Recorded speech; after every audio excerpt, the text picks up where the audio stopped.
To just all the things she does day in, day out to help students succeed. So she's put together our drama club. She has and the team got everything with that. So we're just so proud of her, proud of all of her positions, and the great thing that she does for this year. So we thank you very much for all that she does.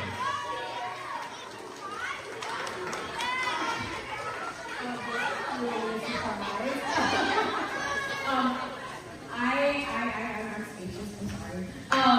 This is an amazing honor. I mean, I couldn't really do it without the amazing students.